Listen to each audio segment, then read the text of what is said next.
আমার বাড়ি বিলোনিয়ায়, বনকর বাজারের পাশেই। আমরা স্বামী স্ত্রী, আমাদের এক ছেলে ইউক্রেনের পোলতাভায় থাকে, মেডিকেল কলেজে পড়ে, 4th ইয়ারে পড়ছে। এখন এই যুদ্ধকালীন পরিবেশে সে এখানে আটকে গেছে। মাননীয় মুখ্যমন্ত্রী এবং কেন্দ্রীয় সরকারের কাছে আমার বিনীত অনুরোধ থাকবে যেভাবে হোক ওদেরকে রেস্কিউ করার জন্য। ওদের সঙ্গে আপনাদের কি নিয়মিত যোগাযোগ হচ্ছে? কোনো ধরনের অসুবিধা হচ্ছে কি? যোগাযোগ হচ্ছে, এখন পর্যন্ত হচ্ছে। সব ধরনের ইন্টারনেট পরিষেবা সব? ইন্টারনেট পরিষেবা এখনও আছে। হ্যাঁ, ইন্টারনেট পরিষেবা চলছে। একটু আগে আমরা কথা বলেছি। ওদের শহরে এখনও এমন কোনো ঘটনা ঘটেনি, তবে খুব প্যানিকের মধ্যে আছে ওরা। যে কোনো মুহূর্তে, একটু আগে বলেছে সাইরেন বাজতে পারে, একটা আছে, যে কোনো মুহূর্তে বম্পিং হতে পারে, এরকম একটা মেসেজ ওদের কাছে এসছে। তার মানে তারা একদম নিরাপদ নয় এই মুহূর্তে? একদম নিরাপদ নয়, এই মুহূর্তে ওরা একটু ইয়েতে আছে। আপনারা কি কোনো ধরনের প্রশাসনিক ব্যবস্থার দ্বারস্থ হয়েছেন তাদের পুনরুদ্ধার কিংবা নিরাপত্তার জন্য?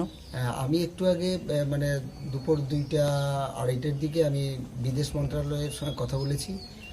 ওদের কাছে আমি বিশেষভাবে বিনীতভাবে অনুরোধ করেছি যে আমাদের যেভাবে আমাদের ছেলেকে রেস্কিউ করার জন্যে বিনীতভাবে প্রার্থনাও করেছি। তারাও আমাকে বলেছে, আশ্বাস দিয়েছে যে 2-1 দিনের মধ্যেই আমরা আপনার ছেলেকে ফিরিয়ে দেওয়ার চেষ্টা করব, এই ধরনের আশ্বাস দিয়েছে।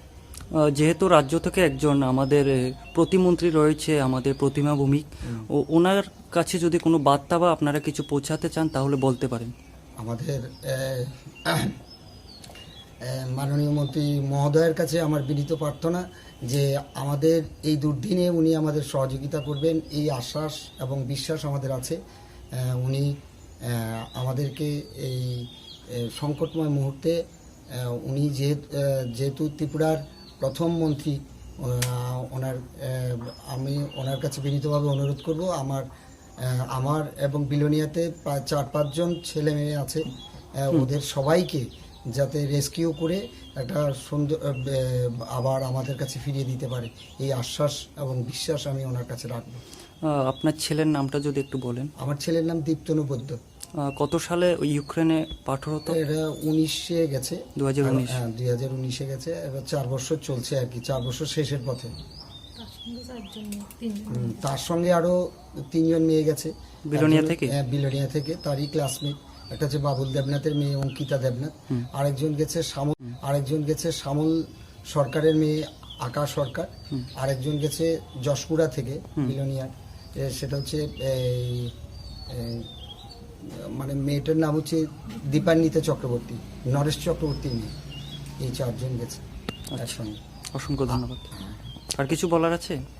আর কিছু, আমার সবচেয়ে বড় মেসেজ মাননীয় মুখ্যমন্ত্রী এবং আমাদের প্রধানমন্ত্রী মোদিজির কাছে আমার একটা বিনীত অনুরোধ থাকবে, যেভাবে হোক আমাদের ছেলেকে আমাদের ঘরে ফিরিয়ে দেওয়ার জন্য। নমস্কার সবাইকে।